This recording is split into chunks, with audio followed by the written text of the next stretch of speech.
முதல் முறையாக கந்தசஷ்டி விரதம் இருப்பவர்களுக்காக வேண்டுவன யாவும் தரும் கந்தசஷ்டி விரதத்தை எளிமையாக எப்படி கடைபிடிப்பது என்பதை பற்றி பார்க்கலாம். கந்தசஷ்டி விரதத்தை கடைபிடிப்பவர்கள் மாலை அணிந்தோ அல்லது அணியாமலோ இந்த விரதத்தை இருக்கலாம். மகா கந்தசஷ்டி விரதம் அக்டோபர் 22ஆம் தேதி துவங்க உள்ளது.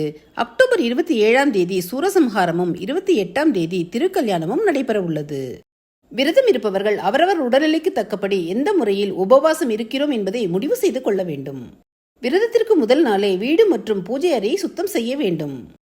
காலை எழுந்து குளித்து முடித்து முருகனுக்கு பூ போட்டு வழிபட்டு காப்பு கட்டி கொள்ள வேண்டும். வீட்டில் காலை மாலை 2 வேளையும் ஒரு நெய் தீபம் ஏற்ற வேண்டும். நெய்வேத்தியமாக பால், பழம், கற்கண்டு, தேன் அல்லது தினைமாவு என எளிமையாக முடிந்தவற்றை வைத்து வழிபடலாம். தீப தூபம் காட்டி பூஜை செய்த பின் ஓம் சரவண பவ என்ற மந்திரத்தை 108 முறை சொல்லி வழிபட வேண்டும். அவரவர் வேண்டுதலுக்கு ஏற்ப திருப்புகழ், கந்தசஷ்டி கவசம், வேல்மாறல் தினமும் கேட்கலாம் அல்லது படிக்கலாம். விரதம் இருப்பவர்கள் கண்டிப்பாக அசைவம் சாப்பிடக்கூடாது.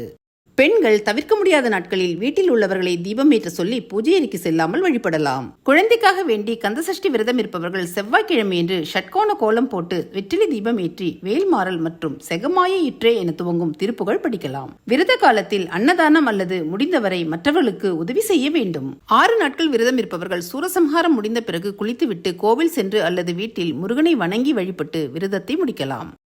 7 நாட்கள் விரதம் இருப்பவர்கள் முருகனின் திருக்கல்யாணம் நடைபெற்ற பிறகு முருகனை வழிபட்டு விரதத்தை நிறைவு செய்ய வேண்டும்.